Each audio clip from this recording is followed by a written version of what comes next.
কলকাতার ট্রামের কথা তো আপনারা অনেক শুনেছেন। কলকাতার রাস্তা থেকে চিরতরে বন্ধ হতে পারে ট্রাম। চেপে নিন শেষবার, থাকবে শুধু জয় রাউন্ড।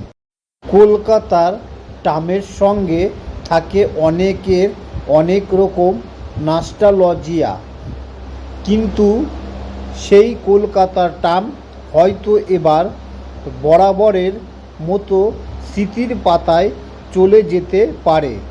দ্রুতগতির এই শহরে ট্রামের মতো এত ধিক করে চলা যানের হয়তো আর জায়গা হবে না। তাছাড়া শহর জুড়ে রাস্তার উপর পেতে রাখা ট্রাম লাইনের জন্য কিছুটা হলেও সমস্যা হয়।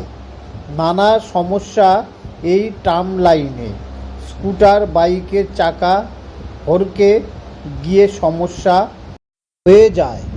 সব মিলিয়ে এই ট্রামকে নিয়ে সরকার এবার তাদের অবস্থান স্পষ্ট করতে পারে। 150 বছর পেরিয়ে গেছে কলকাতার ট্রাম, তবে দূষণের জেরে যখন চোখ জ্বালা করে শহরবাসীর, তখন এই ট্রাম কিন্তু একেবারে দূষণ ছড়ায় না।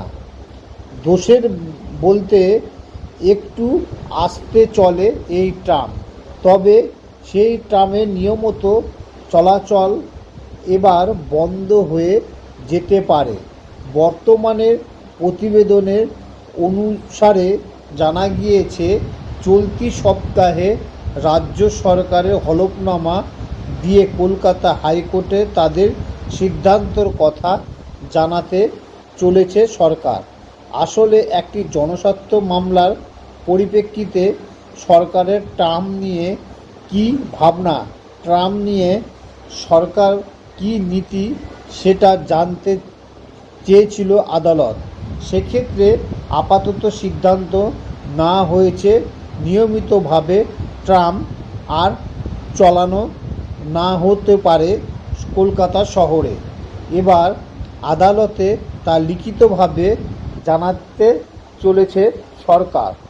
বর্তমান 3টি রুটে ট্রাম চলে কলকাতায়: টালিগঞ্জ থেকে বালিগঞ্জ, গড়িয়াহাট থেকে ধর্মতলা ও ধর্মতলা থেকে শ্যামবাজার। এই রুটেই উঠে যেতে পারে ট্রাম। কলকাতা শহরে এলে ট্রাম দেখা যাবে, ট্রামে চড়াও যাবে।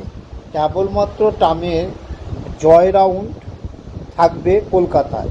দেশি বিদেশি পর্যটকদের জন্য ধর্মতলা থেকে ময়দান পর্যন্ত লুপ লাইনে ট্রামের জয় রাউন্ড কেবলমাত্র থাকবে, কিন্তু নিয়মিতভাবে কলকাতা শহরে যাত্রীদের জন্য ট্রাম আর নাও চলতে পারে। নিঃসন্দেহে এটা অনেকের কাছে মন খারাপের খবর। অনেকেই তাদের প্রিয় ট্রামকে মিস করবে। নতুন প্রজন্ম দেখবে ঝকঝকে কলকাতাকে, কিন্তু ঝলমলে কলকাতার কোথায় যেন হারিয়ে যাবে সেই ট্রামে চাপা আসল সন্ধ্যা। ট্রামের ক্ষেত্রে একটা বড় সমস্যা হলো এগুলি যানজট তৈরি করে।